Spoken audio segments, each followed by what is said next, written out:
The early morning fog clung to Fort Blackstone like a shroud, obscuring the barbed wire that crowned the perimeter fence. Sergeant Elena Martinez stood at perfect attention in the third row of formation, her breath barely visible in the cold air. 4 tours of duty had taught her how to become stone, unmoving, unflinching, invisible when necessary. Colonel Vincent Stavros moved down the line of recruits with deliberate slowness, his boots striking the concrete with metronomic precision. The base had fallen silent, except for those footsteps and the occasional nervous swallow from newer recruits. Stavros's inspection rituals were legendary at Fort Blackstone, and not in ways that inspired pride. Pathetic, he muttered, stopping before a young private whose hands trembled slightly. You call that a proper stance, Hamilton? No, sir. I mean, yes, sir, the private stammered. Stavros's weathered face twisted into something between a smile and a snarl. Which is it, soldier? Before the private could answer, Stavros had already moved on, his attention now fixed on Elena. He paused, eyes narrowing as they traced the combat badges on her uniform. The restroom tiles were cold and sterile under the fluorescent lights. Colonel Vincent Stavros shoved Elena forward toward the stalls as stunned recruits crowded the doorway. Maybe what you need, Stavros snarled, is to wash away that insubordination. He forced her toward a toilet, one hand gripping her collar, the other pressing against the back of her neck. In the crowd, Corporal Marcus Alvarez raised his phone, recording discreetly from between 2 taller recruits. You think your combat experience makes you special? Stavros's voice echoed off the tiled walls. Let's see how special you feel now. With a violent motion, he shoved Elena's head down into the toilet water. A collective gasp rose from the watching recruits. Lieutenant Knox stood at the doorway, making no move to intervene. Underwater, Elena's eyes remained open, not panicked, not struggling, calculating. Stavros pulled her up after several seconds, water streaming down her face and soaking her uniform collar. Something shifted in her expression, a decision made in one fluid motion that seemed almost choreographed in its precision. Elena executed a countermove. She broke his grip, pivoted, and used his own momentum to spin him around. Before anyone could react, she had Stavros pinned against the wall, her forearm across his chest, her other hand applying pressure to a nerve point that immobilized his right arm. She had him completely neutralized without causing injury. The room fell into stunned silence. Operation Sandwind, Elena said, her voice calm and clear. I disobeyed the order to abandon civilians in a conflict zone.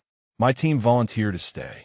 3 of us made it out with 26 civilians, children mostly. She released him and stepped back to attention, water still dripping from her hair. I accept whatever disciplinary action you deem appropriate, sir. Stavros's face contorted with rage and humiliation. Everyone out, he shouted, straightening his uniform. Now, Knox, get their names. Everyone here is on report. As recruits filed out, Marcus stopped recording and quickly sent the video to multiple contacts with a simple message. This needs to be seen. By evening, the video had spread beyond the base. It appeared first on military message boards, then Twitter, Instagram, and news sites. Captain Sophia Thorne knocked on Elena's barracks door just after midnight. It's everywhere, she said, showing Elena her tablet. And it's not just the video. Other soldiers are coming forward about Stavros. Elena sat on her bunk, still in her uniform, though she'd changed into dry clothes hours ago. This wasn't how it was supposed to happen, she said quietly. What do you mean? Elena reached under her mattress and pulled out a worn folder. Inside were meticulously documented cases, dates, names, incidents, reports of abuse signed by witnesses who had since been transferred or discharged. 17 suicide attempts under Stavros's command in the past 3 years. 9 successful. Elena closed the folder. I've been gathering evidence for months, working with families, with survivors. Thorne stared at her with new understanding. That's why you requested the transfer. You were investigating him. The system protected him. Every official complaint disappeared. Elena looked at the folder. I needed to be here to document it properly. You never expected him to humiliate you publicly. No, Elena admitted. But maybe it was the only way the truth would finally come out. In the base commander's office, General Isabel Caldwell watched the viral video for the third time, her expression unreadable. On another screen, news reports played silently. Headlines about systemic abuse at Fort Blackstone scrolling across the bottom. "Give me Sergeant Martinez," she finally said to her aide. "And contact Captain Thorne first thing tomorrow." General Marcus Thompson had seen enough military scandals in his 30-year career to know that swift, decisive action was the only way to prevent a bad situation from becoming a catastrophe. As he reviewed the preliminary report about Colonel Stavros' assault on Sergeant Martinez, his jaw tightened with each detail. Thompson immediately convened an emergency conference call with two other generals. General Patricia Williams, who commanded the base where the incident occurred, and General Robert Shun, the head of military personnel affairs. The three-way conversation would determine the fate of Stavros' entire unit within the next hour. "Gentlemen, we have a clear case of a superior officer assaulting a subordinate soldier," Thompson began. "But what concerns me more is how this incident could have occurred in the first place." The three military helicopters descended onto the base landing pad with precision timing that spoke to the urgency of their mission. General Thompson emerged from the lead aircraft, followed closely by Generals Williams and Shun. Their faces were grim masks of determination as they strode across the tarmac toward the waiting vehicles. Word of the general's arrival had spread through the base like wildfire. Soldiers throughout the installation watched from windows and doorways as the convoy of black vehicles made its way toward the barracks that housed Stavros' unit. The barracks doors opened with military precision as the three generals entered, their polished boots echoing against the floor in perfect synchronization. The soldiers of Stavros' unit scrambled to attention, their faces reflecting a mixture of fear, confusion, and dawning realization about the severity of their situation. General Thompson stepped forward, his voice carrying the weight of absolute authority. "Soldiers, I'm General Marcus Thompson. With me are General Williams and General Chun. We are here to address the complete failure of leadership and military values that occurred in this unit today. By order of the Joint Chiefs of Staff effective immediately, this unit is hereby disbanded." General Thompson's voice echoed through the silent barracks. "Your military occupational specialties are revoked, and you will be reassigned to different commands pending individual review of your conduct." The impact of these words hit the soldiers like physical blows. Their unit, which had been their identity and their source of pride, was being dissolved because of their collective failure to act with integrity and courage. Colonel Vincent Stavros had been court-martialed and sentenced to 8 years in military prison for assault and conduct unbecoming of a non-commissioned officer.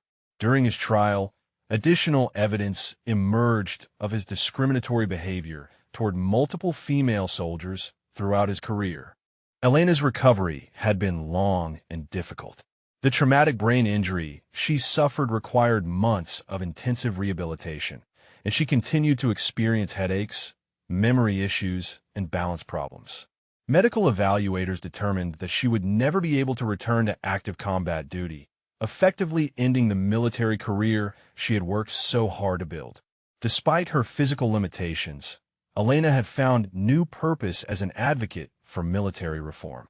Elena testified before Congress about the toxic culture that had enabled her assault, and her powerful testimony led to new legislation requiring mandatory reporting of discriminatory behavior and strengthening protections for military whistleblowers.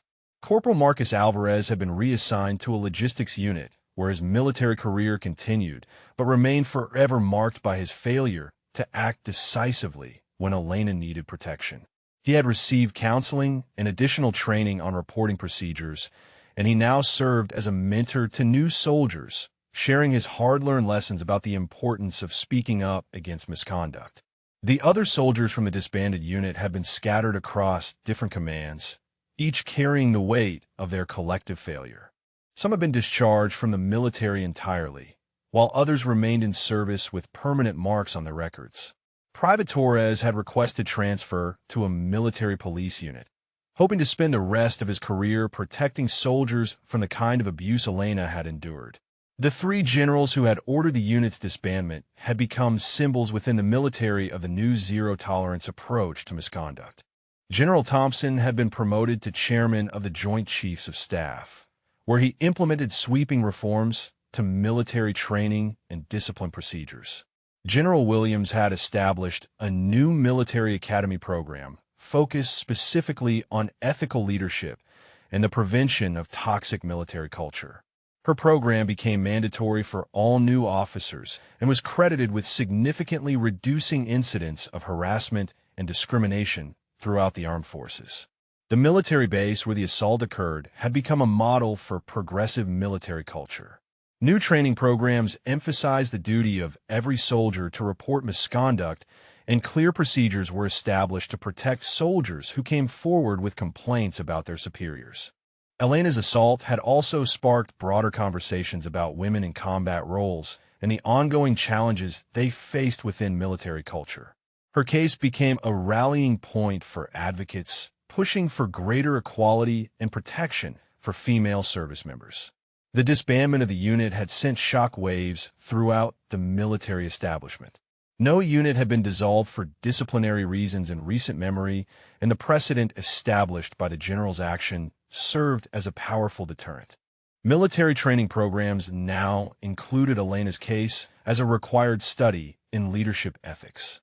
New recruits learned about the consequences of failing to protect fellow soldiers and the importance of maintaining military values, even when faced with difficult situations.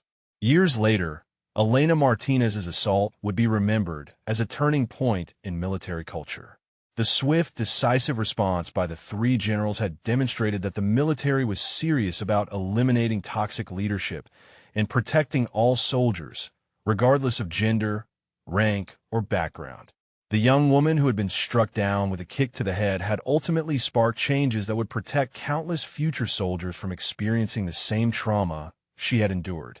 Her sacrifice, though unwilling, had created a legacy of reform that would outlast all the careers it had destroyed. Elena had established a new military academy program focused specifically on ethical leadership and the prevention of toxic military culture. Her program became mandatory for all new officers and was credited with significantly reducing incidents of harassment and discrimination throughout the armed forces. Elena's new assignment, developing ethics training, allowed her to directly shape the next generation of military leaders. The reforms went into effect across all military installations, calling it the Sandwind Protocol after Elena's team that had sacrificed everything to protect civilians. Elena's assault had become a symbol of moral courage, even at personal risk. The military base where the assault occurred had become a model for progressive military culture, emphasizing the duty of every soldier to report misconduct. Elena's case sparked broader conversations about equality and protection for all service members regardless of gender, rank, or background. The disbandment precedent served as a powerful deterrent to other units where toxic behavior might be developing. Military training programs included Elena's story as required study in leadership ethics, teaching new recruits about consequences of failing to protect fellow soldiers and importance of maintaining military values. Years later, Elena Martinez's assault would be remembered as a turning point in military culture. The swift, decisive response by three generals demonstrated that the military was serious about eliminating toxic leadership and protecting all soldiers. The young woman who had endured humiliation ultimately sparked changes protecting countless future soldiers from similar trauma. Her unwilling sacrifice created a reform legacy outlasting all careers it destroyed. Something about her composure seemed to irritate him instantly. Well, Sergeant Martinez, our new transfer. He circled her like a predator. Quite the collection of ribbons you've got there. Elena kept her gaze fixed forward. Yes, sir. You know what we call these at Blackstone? He flicked one of her combat badges with his finger.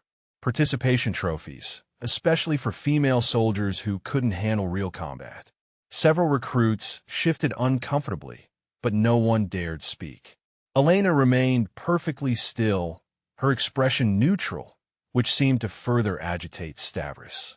"You were with Task Force Sierra, correct?" Stavros's voice carried across the yard.